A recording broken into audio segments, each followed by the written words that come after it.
Yo, what's going on? So what? How about Young Adults Council? We out here.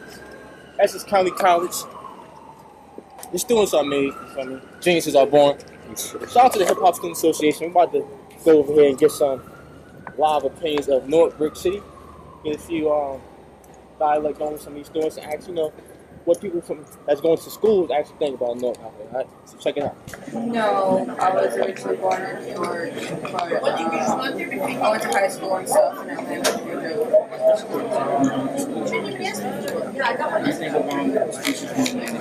Speak up a little. The school system? Yeah, like right now, like education.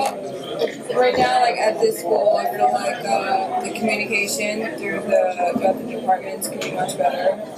But I don't really know much about their school systems, with what I've heard, because I didn't go to school here. I'm talking about at the college itself. Do you go to the college? Oh yeah. I feel like it's good.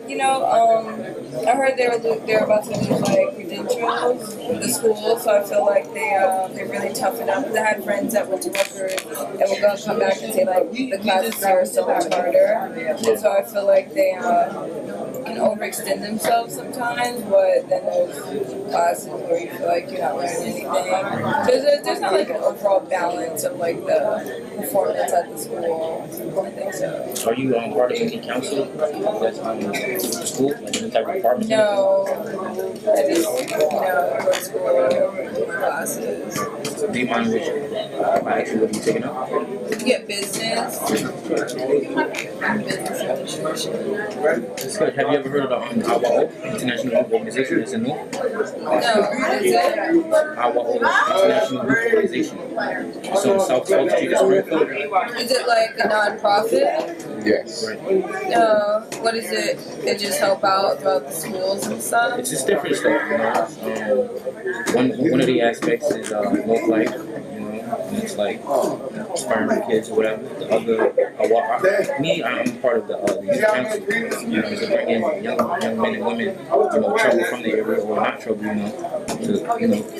bring them up in the agnes of no. Truthfully, the way of life is from New Jersey to New Jerusalem, So if we can have more positive people like you as a female, if being productive, doing something productive in Newark, New Jersey, because everyone thinks like, oh, you say New York, you say bricks, you think something branded, something reprobate, something that causes killing and stuff like that. And it's not really is. No, yeah, cause I go back to Atlanta like throughout the breaks. Every time like I just go to school here and then I just leave. And they're just like, oh my god, like today. And I'm like, yeah, it's really bad. But then again, like downtown has like a convention center, and like this is besides New York, like this is the closest place to stay. Like when you come here, and I was just like, and then you have like Hoboken like right there. So I'm just like, yeah, it's really bad, but everyone thinks, like it's just so bad. But last time I checked, everyone's talking about Seton Hall. Everyone's saying like Team Russia and stuff like that. Like MJ back downtown as well. Like you said, in Jersey, right? And it's a lot of schools out there that doesn't get the recognition like they should, especially like Essex County. So I appreciate your time and your energy. Let me interview you. And if you tune in Thursday from 4 to 5, you might see this same interview on TV. So I think it's nice meeting you. How y'all doing out there? This is A-Rod, AFE, comedian of Newark. We're here at the AWAO. I would actually want to talk about the stop the violence that's actually going on in the city of Newark. First and foremost, before I even get to that, what's really bothered me as a young black man is things like this. The Bloomer Watch. Stuff like that, it's not appropriate as young black men. Especially if you're a young black man between the ages of 18 and 25 and you are a father. This right here is inappropriate. That's not how you're supposed to send out a message for your children. We all know that the New Year just passed, and going into the New Year, we just had a couple of black men murdered. Some didn't even get murdered. Most are just non-life-threatening situations. My message out there to all you black men is pretty much, what is the purpose of killing anybody, period. I mean, just because it's New Year's, that's how you celebrate. Not what it is. And it's not what it was. And it's not what it ever will be. Killing each other off is pinpoint blank ignorancy, period. My purpose is to let you know that we trying to make a truce. It doesn't matter what color you wear. It doesn't matter, oh, I don't like him, or if you drinking and you feeling yourself. It's not where it's at. Give me that so far.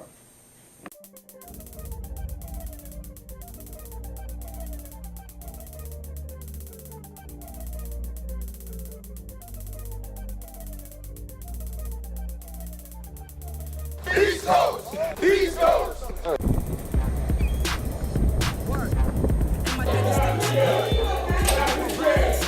What's going on, y'all? It's Rock and Fresh ENT, director of the music, East Coast.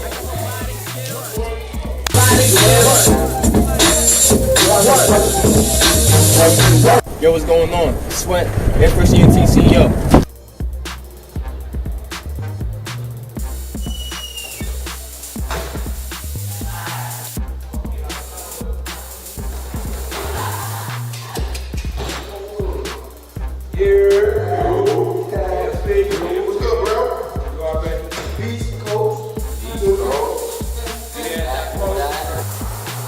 Good, bro. Hey, Dave, man, fit. Go make sure, cop your shirts now because it's finally here. AFV dropping, rep your coast. Make sure you go cop them right now, right now.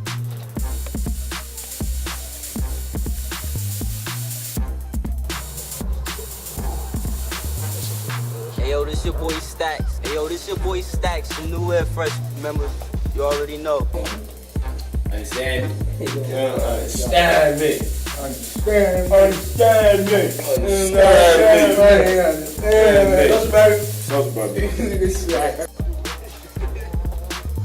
Yo, what up? This your boy Daniel, new Air Fresh artist. Make sure you be at that next Beast Coast function. It's gonna be live, you already know.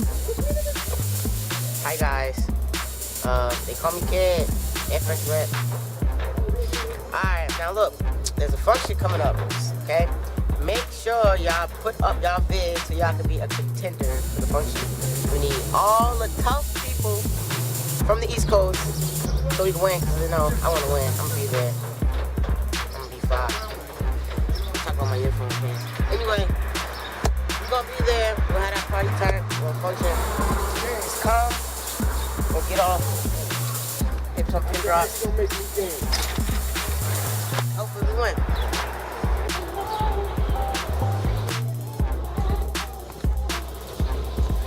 Oh, what's up? You know, it's your boy Rashad, AFV. You know, I'm an artist and I'm a dancer. But make sure you cop those tickets for the Beast Coast function. Please, make sure you do that. Alright.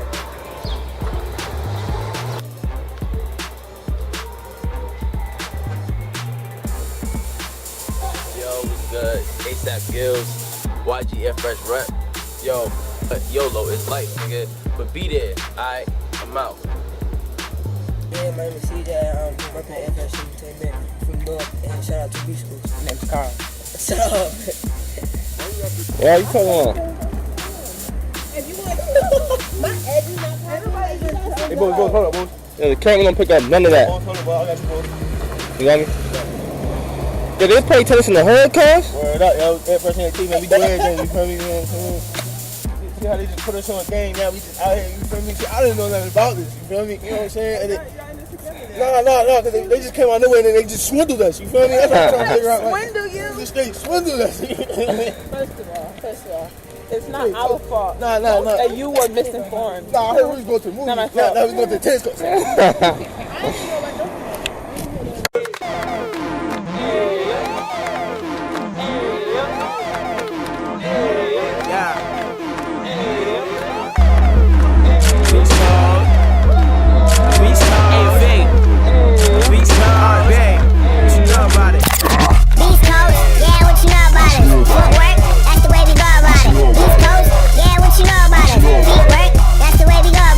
East Coast, yeah, what you know about it? Beat work,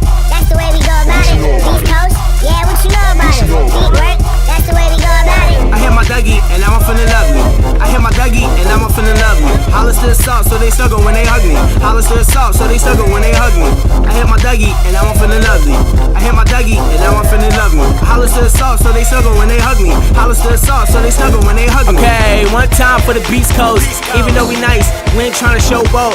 We get down just to show niggas we can stay afloat. Weather in the storm, it's cause we do the most. I hate the bad persona, I think the shit's gross. However, I'm way too strong. I only fuck with right cause I don't know wrong. That's why my dreams come true all day long. That's what leave them jerk cause I got my skinnies on. Y'all gon' hit me while I'm here and let me when I'm gone. Cause I'm gonna have each and every last one of your drones. Tryna be the one that's gonna take me home. And I'ma make a clone. Way too busy, not even knowing that she's waiting on me and she's already prone. AFE rep, East Coast soldier, now leave me alone. East Coast, yeah, what you know about it? Footwork, that's the way we go about it. East Coast, yeah, what you know about it? Feet work, that's the way we go about it. East Coast, yeah, what you know about it? Feet work, that's the way we go about it. East Coast, yeah, what you know about it? Feet work, that's the way we go about it. I hit my Dougie, and now I'm feeling lovely.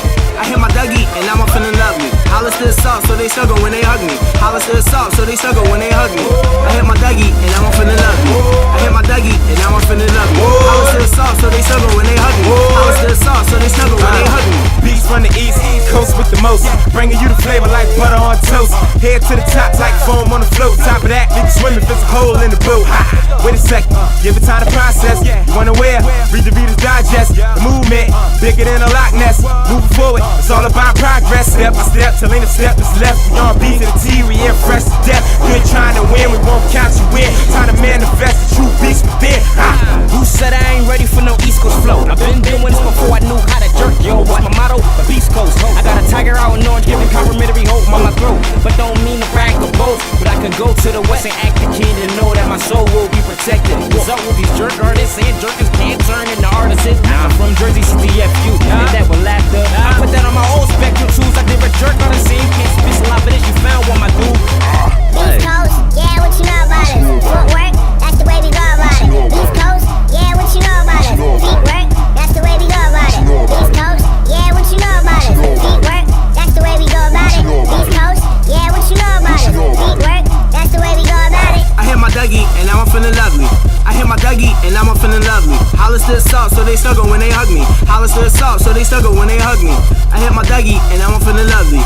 I hit my Dougie, and now I'm feeling lovely. Hollers to the south, so they struggle when they hug me. Hollers to the south, so they snuggle when they hug me. These Beast Coast dreams, it's filled with mad teams, mad bros, mad plans to get mad green. United as a country, we'll take everything. My instincts tell me to throw a function in the spring. One in every season, even one if it rains. My niggas love dancing, so the beauty queens came. No fortune, no power, but we all got fame. But since we love the movement, look what we got to gain. I'm swearing from teaching, I'm preaching, we all could be reaching. The goals at the top, peaking, we high and they seeking. In Jersey, my niggas are getting function every weekend. Fresh niggas in the spot, beating jerkies with the sneakers. Dougie like a pro, it's just so swag bleeding. Across the coast, you hear the air fresh through the speakers. Rep your coast in the game while you chillin' in the bleachers. Beast Coast come through, watch out before we sneak you. Beast Coast, yeah, what you know about it? Footwork, that's the way we go about it. Beast Coast, yeah, what you know about it? Feet work, that's the way we go about it. Beast Coast, yeah, what you know about it? Feet work, that's the way we go about it. Beast Coast, yeah, what you know about it? Feet work, that's the way we go about it. I hit my Dougie, and now I'm feeling lovely. I hit my Dougie, and now I'm feeling lovely. Hollers to the south, so they struggle when they hug me. Hollers to the south, so they struggle when they hug me. I hit my Dougie, and now I'm feeling lovely. I hit my Dougie, and now I'm feeling lovely. Hollers to the south, so they struggle when they hug me. Hollers to the south, so they snuggle when they hug me.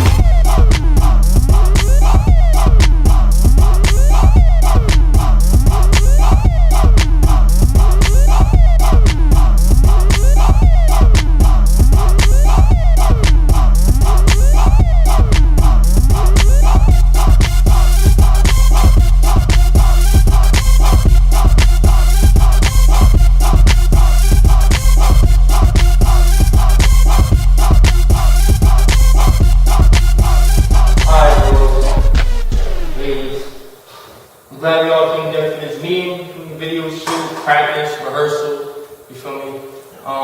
Going forward, I want everybody to really realize that the jerk movement is changing, you feel me? Everybody maturing now, like, we got mad talent on East Coast, and it's really like time for everybody to recognize, you feel me? But before anything, jerking is more than just jerking, you feel me? Like, at the end of the day, it's hip-hop, you feel me? This is really hip-hop what we're doing, you feel me? If you a jerker, you feel me? Like, you a dancer, you feel me? If you make jerk beats, if you mix, you feel me, you're a producer, you're an artist, you feel me? Like if you draw, you're a designer, you're a writer, you feel me? And like the way you like to dress, that's your culture, you feel me? And the fifth element of hip hop is knowledge, you feel me? And that's the piece that all these jerk crews and all these jerk promoters really been forgetting about going forward, you feel me? We're gonna really help everybody get the knowledge concept, you feel me? Because at the end of the day, we're doing something that most movements not doing, you feel me? But by organizing and really going forward, taking it to the next step, the next level, is really how we're gonna really be remembered forever, you feel me? So all jerk crews, all my bros from all across the country, all across the East Coast, the West Coast, remember that, you feel me? And it's time to really support, you feel me, a whole another level, you feel me? You gotta think towards the future now, you feel me? You already know, Air First, we out here. Do that. Deuces! It's like, you feel me, we got another thing coming.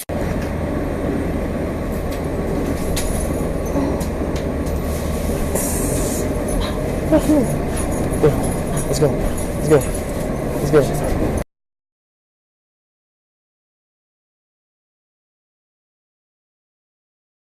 So how have you used your music and your art as propaganda to teach people how to organize, galvanize, and use your music and art and culture for the unification and the upliftment of our community? Well, first it's just identifying a problem or a conflict or an issue, however you want to term it. It's just, I just don't want to be so negative. Everybody's so negative. Just want to make sure I get the message across in the most positive way, because we got some young folks here and I don't want you guys to be all like, it's all bad, because it's really not all bad at all. So it's basically identifying the power of self connected to the community, and then what tools we have to elevate self and the community, progress community. How do we be better? We want better. Well, do better, be better. When you identify a certain situation, you develop strategies to address that particular situation, and you understand hip-hop as a cultural tool, then everything that you do in hip-hop should be about bettering that situation. You shouldn't succumb to the situation. That's not hip-hop. Like, succumbing to the negative environment is really kind of whack and weak. You know, everybody got an excuse. But as soldiers, as men, we identify a problem, we come up with solutions to the problem. If we're not coming up with solutions, then we are the problem. All right? That's not hip-hop. So, me being hip-hop like I am, I've always tried to just address my art form in a way that could elevate the community, the people. If I wasn't doing that, then I was selling out. And that's why we don't want to do that. Even folks that like are ignorant and don't know they're selling out are selling out. You know, we don't want to be that. So identifying the power of self and knowing that you are a reflection of the Creator. So anything that the Creator can do, you can do. And we use hip-hop to do just that.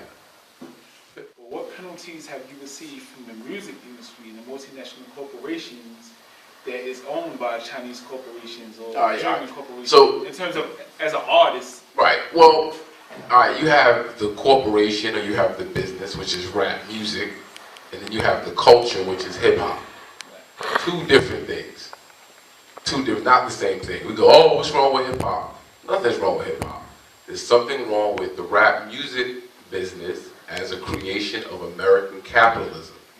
And then when you study that and you get to understand your position as a young black man and your relationship to American capitalism, then you understand why rap music is so messed up.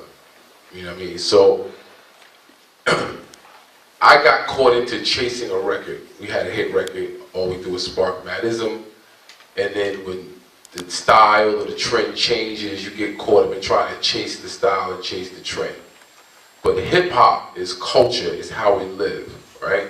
So once you get right with hip-hop and you just do hip-hop for the sake of hip-hop, it's not about getting a record deal or selling 1 million albums. It's about my man right here, Zach. He's hip-hop. So when I put my video on, I send it to Zach. Yo, Zach, what you think? He give me the thumbs up, I move to the next. I send it to Jaja. Jaja, what you think? All right, I send it to Dr. Califani. What you think? This is the community. As long as I stay true to the community and the community say I'm good, As long as I'm good in my heart, I'm good. If I'm supposed to have the money's gonna come. So the industry didn't sell me out. I just had to get right with myself. And now that I'm right with myself again, it's all good. It's one thing Half a Mill said I have to disagree with. It's like when you take a step towards something, it steps away from you. When you're doing the right thing and you doing you, when you take one step towards God, God takes 2 steps towards you. When you're doing the right thing, you magnetize yourself to the people you're supposed to be around, the things you're supposed to have, they just start to come to you. And I'm experiencing that myself. And every hip-hop artist who's been successful, the minute you stop doing you and you're doing the wrong thing, Biggie, Pac, Pun, the greatest. If you ain't doing the right thing, eventually what you do is going to come back to haunt you. You know, and whenever we talk about hip-hop, we always focus on rappers, right? But any graffiti artist, anybody who like to draw, right? Now, you know what graffiti is, right? Okay, we don't want to mark up nobody's walls, right? But graffiti art, you know, a young artist is a way to nurture your art as a graph artist.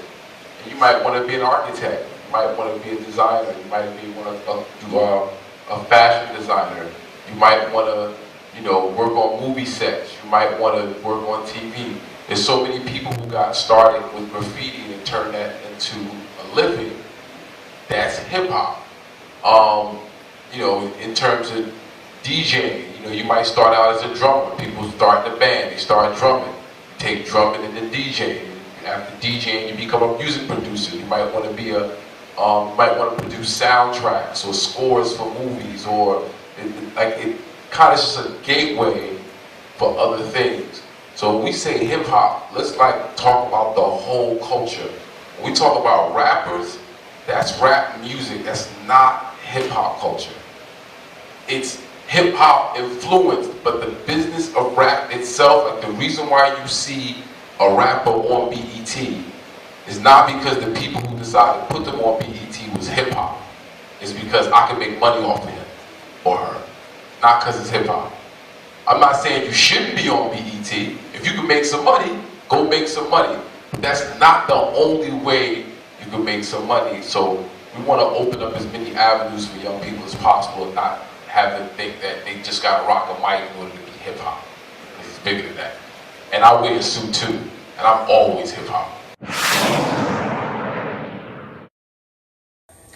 Welcome back. We're here in RYO in the computer lab. I know y'all can't see the computers, but there's a lot of them in here.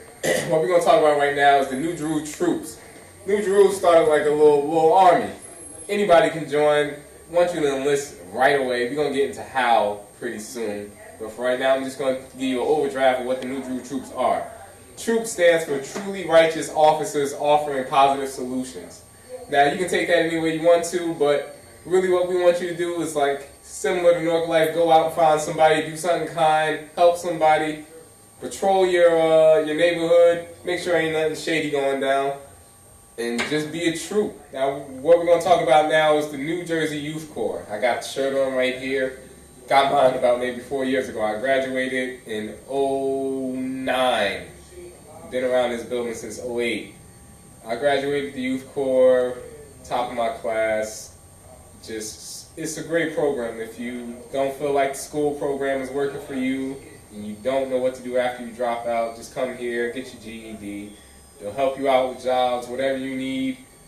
There's a lot of people out here who are willing to help. The staff is not here at the moment, but we will have another video introducing y'all to the staff so y'all know who they are, you know who to look for. And just stay tuned for that, and that's it.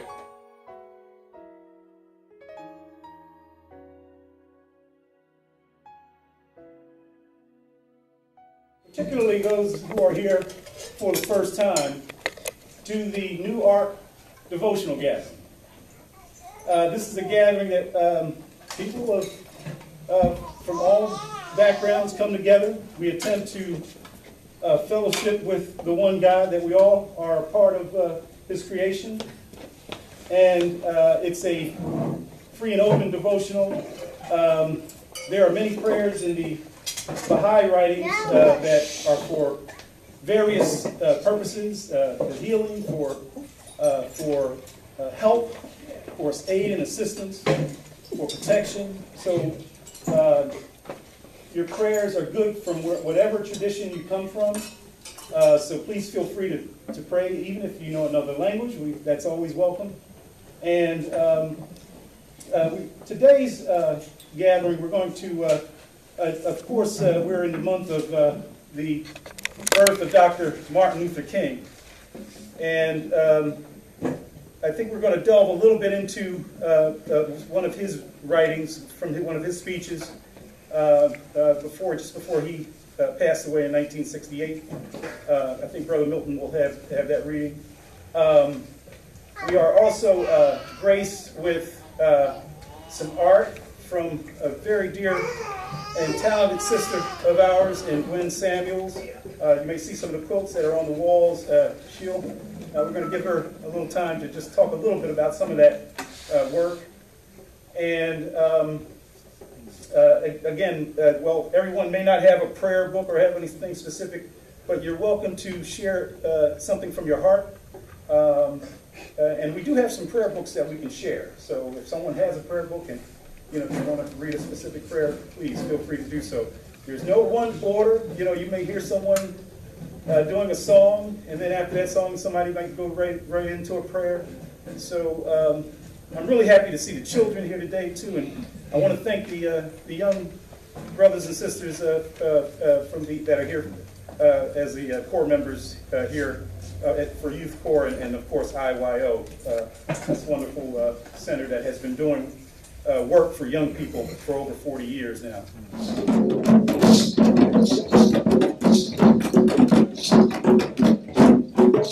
So what I sang is in Igbo, my language, and I said, look up, look down, look all around you.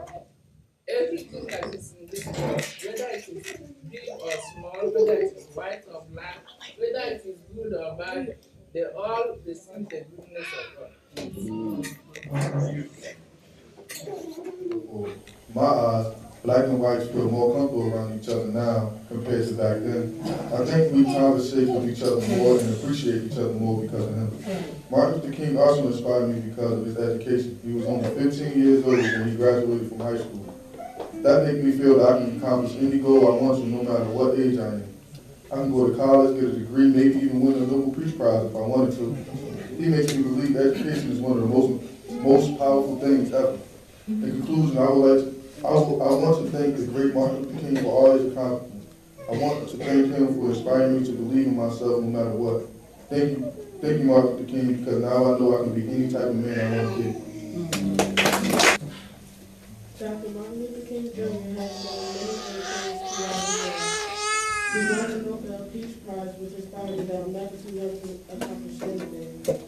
Dr. Martin Luther King also led many marches for the rights of his people, which means that no matter how strong, no matter how tough the struggle, I will always march for greatness. He also wrote one of the world's greatest speeches that I have a dream speech, which inspired me never to be afraid to speak my mind. Dr. Martin Luther King, I thank you for everything you've done and the things that you fought for, which made our world a much better place to live for us Black people. Dr. King inspired me for many things that he did, and the reason why he did those things. He went to college at the age of 15, got his PhD at the age of 25, and he was the youngest man to win a Nobel Prize. He fought for the rights for us Black people that we should be taken serious in today's present. The things he did motivated me to want to do better, not because I have to, but because his dream should be lived on. He had a dream that one day Black and white should be united as one. And today's president, us Black people, is living his dream but not taking it serious. We should not let people judge us by the color of our skin, because in the end, we are all human. Most people use the color of their skin to determine how they want to turn out. Motivation is all you need, and everything will work out for the better. Being white don't make you rich, and being Black don't make you poor. Life is what you make it, so we should proceed to greatness. There is no right or wrong answer in the concept of life. So make your mistakes so you can learn from them. I promise in the end of everything, you will be a winner. Was a brave man for what he did for our people that was skin black. I myself am reminded today and every other day how he put his life on the line to stop racial hate upon black and white. The speech he made, I Have a Dream, was inspiration to all, even myself. He's been locked up, dogs attacked, windows been bricked, but windows been bricked. His bravery will be known to all.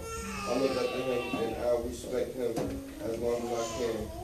He is an important part of our history.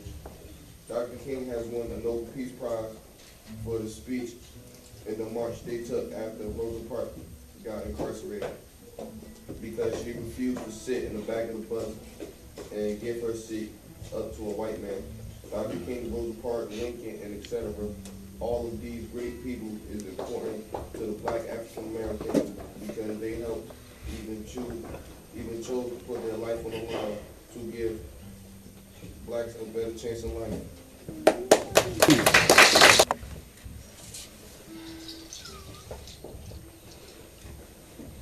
I wrote this on Friday. It's my first time looking at it again. All right. This is a poem/rap to Martin Luther King. My tribute. Take a deep breath.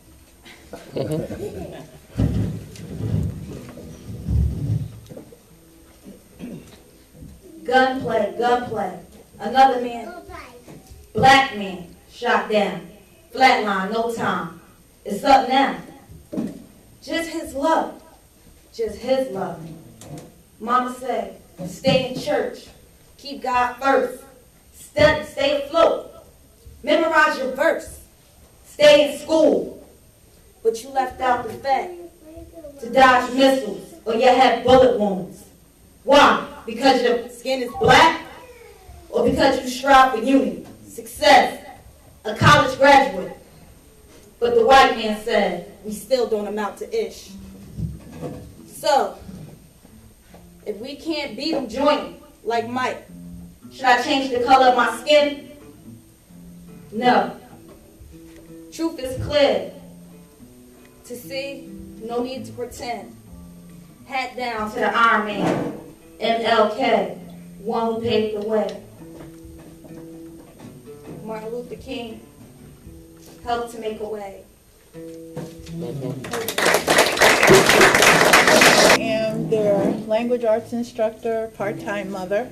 And we're just a family. And we're here, we're trying to learn and be inspired and understand, you know, there's different ways to deal with things outside of hatred and disunity. So that's why they're here today, right? With others is ushered in a lot more easily. So I just wanted to say that, you know, we talked about the former BMG, and it was actually through a BMG member that I was brought to the faith. And I think the clincher for me initially was when I started going to the Hush Harbor events in New York. And they were similar to this gathering, you know, worship in, I guess, an African American tradition. And though the people around me were from all different cultures and, you know, colors and languages and so forth, I felt that that type of worship style was something that, as an African American woman, made me feel that I really belonged. So that was initially. But then later, I started to realize that I was embraced as well, not only as an African American woman, but as an artist. And when I started reading all of the Baha'i writings, like, I don't know of other faiths that speak so directly to the writings and the importance of the arts and craftsmanship, music, poetry. So if any of you, you know, want to know more about that, you could read about the Baha'i writings that tell you so much about how when you're creating, it's the spirit that's working through you. And I just wanted to say that through this, like, this is an artistic event in itself, even though it's spiritual, but it's the connection of the spirits and the art arts because we have singing, we have drumming, we have other forms of music. We also read a lot of the writings, and the writings, the Baha'i writings, are beautiful poetry in that way. So I just always felt that when I was embraced here, the brothers let me drum with them. You know, they didn't look like, oh, you're a woman, you know, you should be drumming, you know, sit over there. We rely on you. Yeah, you know, it's like, yeah, and sometimes they even call me up and say, hey, I can't come, you drum by yourself. I'm like, what? You know, so, you know, and then I was able to read some poetry at, you know, New Jerusalem, and it just kind of brought out a whole nother dimension. So I just feel that, you know, my quilts in particular, I started quilting, I guess, around 1999, and I considered that my quilts were very primitive initially, you know, kind of just lacking in originality. You know, I'd follow these patterns or whatever. But the more I delved into the writings and the more I read about it, the more I began to feel that the writings lend themselves so much to my artistic imagination. And so all of the quilts there are the embodiment of, you know, the writings.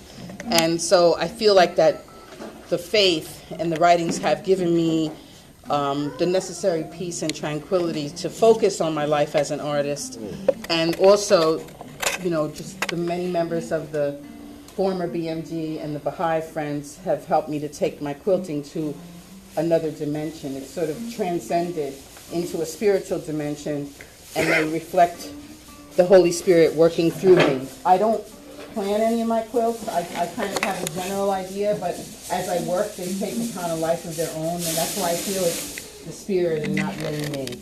And then I just want to point your attention to two quilts here.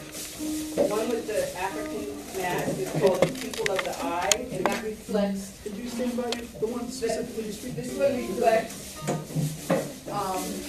what the writings tell us about the special role that people of African descent have in terms of spiritual life. And on the back is a quote which says, "Verily the faces of these are as the pupil of the eye. The pupil is created black, yet it is the source of light. I hope God will make these black ones the glory of the white ones, and as the depositing of the lights of the love of God." And so this, to me, represented the pupil of the eye. And this was a quilt here that I did in tribute to the Black Men's Gathering, which I felt their embracing me was just such an important, I guess, time in my life. And there's, I guess a lot of you are on here. So it's about 140, I think, pictures. Baha'is, Muslims, Christians, Jews, you know, all different faiths here represented, all different colors of people, ethnics, language, and so on. And these are the numbers of people that have visited our devotional over a 4-year period. I got to where I had to stop taking pictures because my thumbs were getting kind of holes in them. They were all sewn on by hand. Running out of space, possibly? Yeah, I ran out of space. And then I call it Baha'is in Batik, dedicated to the Newark devotional. That's this gathering, and sponsored by the New Jersey Black Men's Gathering. And here it says, "Oh God, make this assemblage radiant. Make the hearts merciful. Confer the bounties of the Holy Spirit. Endow them with a power from heaven. Bless them with heavenly minds. May each one become a radiant candle. May each one become a brilliant star." And one other thing, too, that I wanted to just point out, this fabric that's on the back, I also didn't know it. I just kind of gathered something that I thought would look nice from my stash. But as it turned out, this batik on the back, you see what these are? Fish.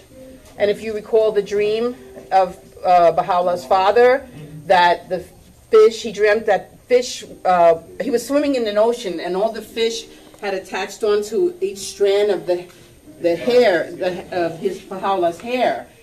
And so I looked at it and I was like, you know, these threads here, they're kind of pulling the fish and gathering, you know, the people to Baha'u'llah. So, yeah, that was kind of like by accident, but it turned out to be, like I said, the spirit. So, pains with thine art. For in this wonderful new age, art is worship. The more thou strivest to perfect it, the closer thou wilt come to God. What bestowal could be greater than this, that one's art should be even as the act of worshiping the Lord?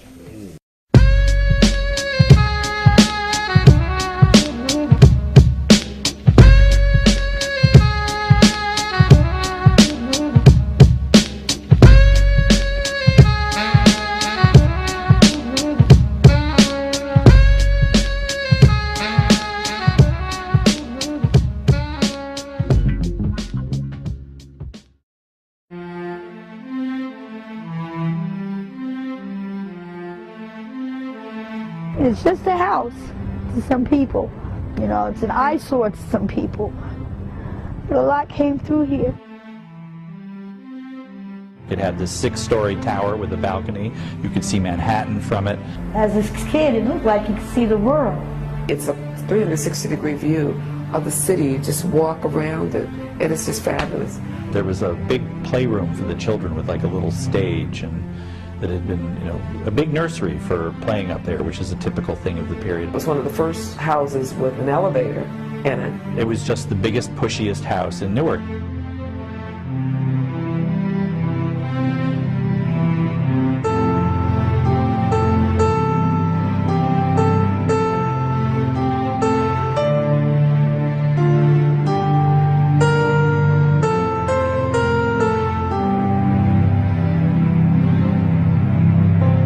On the corner of Court Street and MLK Boulevard in Newark Central Ward, there is a house on a hill. For over a century, it served as a symbol of arrival for a succession of remarkable residents. Today, it has been vacant for decades. Outside, the windows are boarded up, the property surrounded by chain link and razor wire. Inside, plaster dust covers the floor. Sunlight streams in through cracks in the brick, and rain floods the basement. But the story is written in its walls, thick layers of history that peel back to reveal the smooth stonework of a preservation project halted before its time. Tatters of wallpaper hung by Newark's first African-American millionaires. Mysterious symbols from the fraternal organization that used the building to host their meetings, and the initials of the immigrant-turned-beer baron who built the house as a monument to his success. Welcome to the Kruger-Scott Mansion.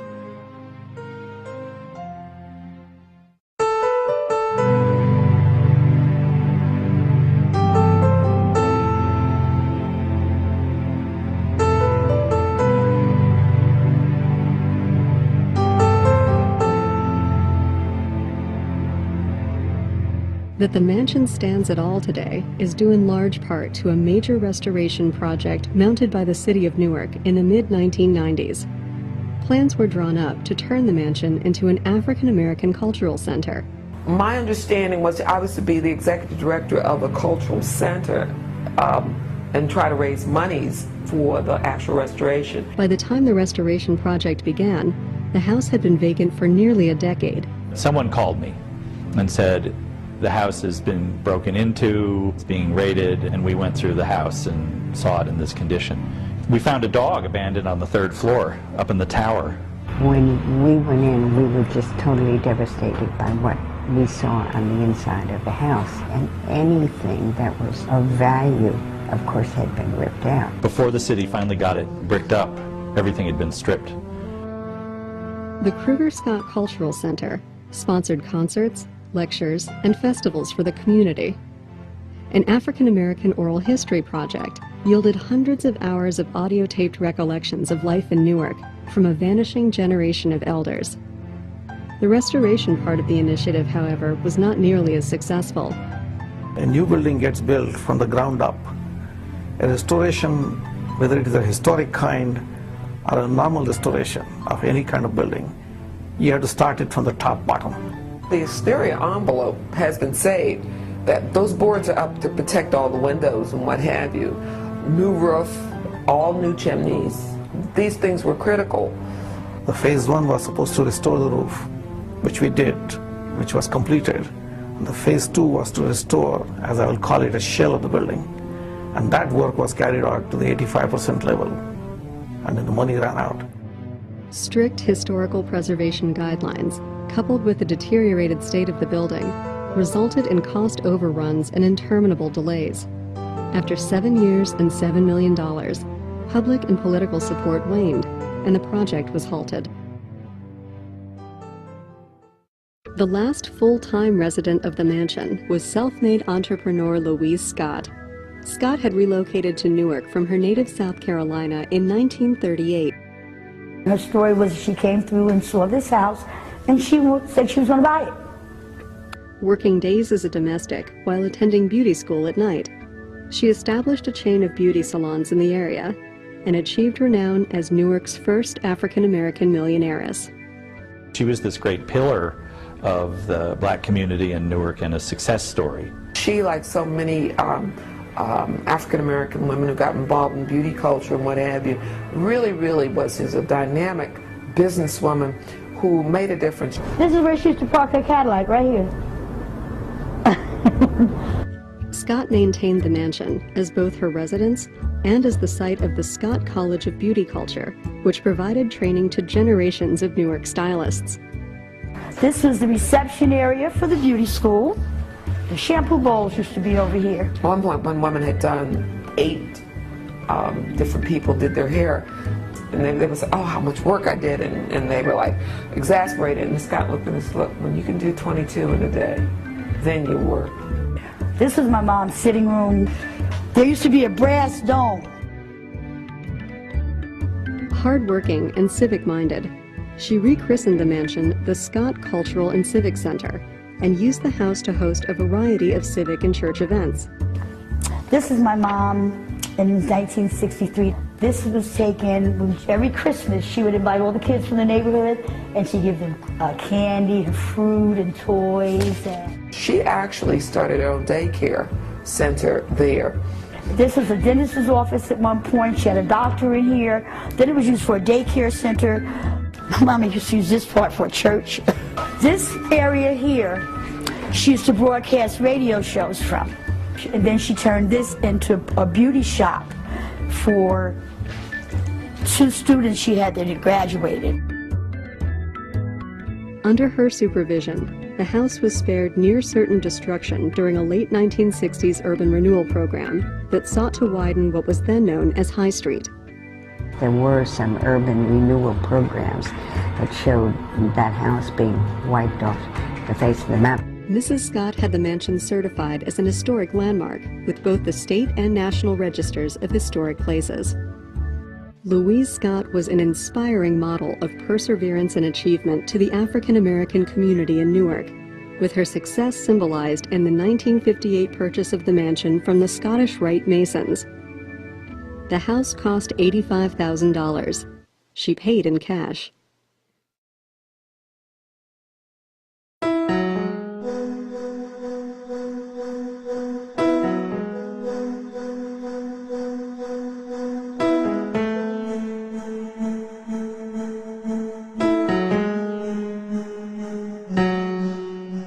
The Valley of Newark Scottish Rite Masons owned the mansion for nearly 3 decades. I started going there in the middle 50s, around 1955. There is the building when it was occupied by the Scottish Rite. And again, you can see it's a gorgeous building. They decorated the interior with Masonic symbols, added a 700-seat auditorium for their ritual performances, and hosted events for their members throughout the year. We just had an office there. The secretary's office was there. There was a pool table in the pool room where several of the members liked to play pool and used to play pool. We'd sit around in the building and just use it more like a gathering place. During this time, the organization was at its peak in membership, and the grandeur of the house only added to the Masons' prestige. The main hall gives you an idea of how ornate the home was. To go in there and say, I'm a part of this. I'm really a part owner as a member of the Scottish Rite. It was a wonderful experience. When we were moving out, they were ready to toss out blueprints of the building and the old photograph of the building. This is prior to the Scottish Rite taking over the building. Until then, the mansion had been a massive monument to the success of one man, immigrant turned beer baron Gottfried Kruger.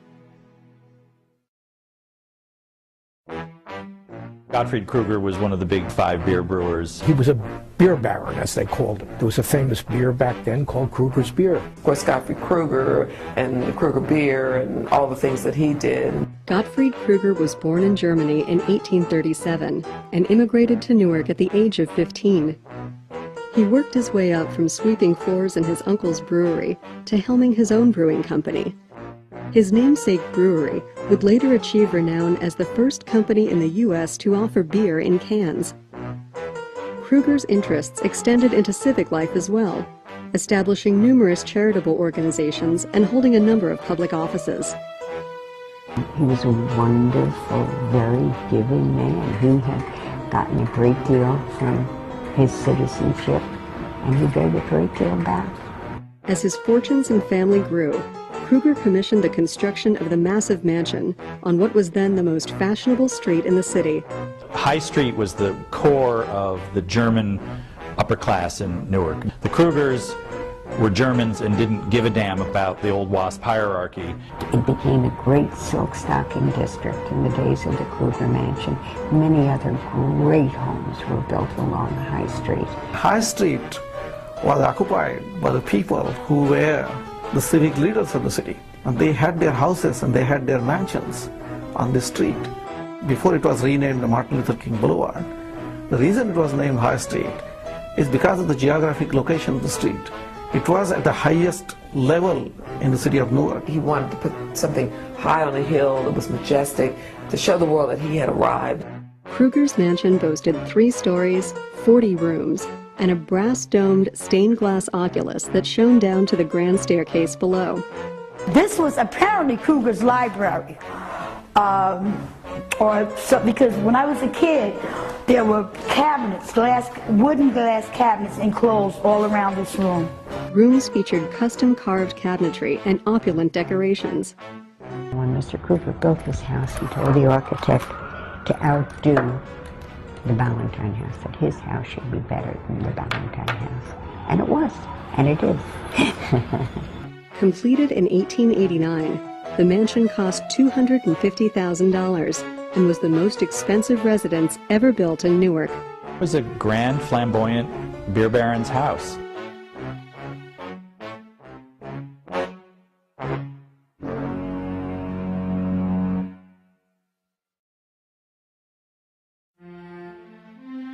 There's a lot of richness that's still in this town, but we just can't let it go, you know, because then you could be anywhere.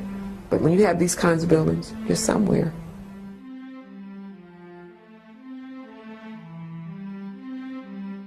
For generations, the Kruger-Scott Mansion has been an unmistakable landmark of the Central Ward, a symbol of potential, perseverance, and success. For the German immigrant who seized upon the promise of the American dream, for the fraternal organization who reimagined the home and gave it a new purpose, for the self-made woman who defied the odds to build an empire. The legacy of the Kruger-Scott Mansion is etched in its proud tower and crumbling walls. Grand and fragile, the house on the hill awaits its next incarnation.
Work.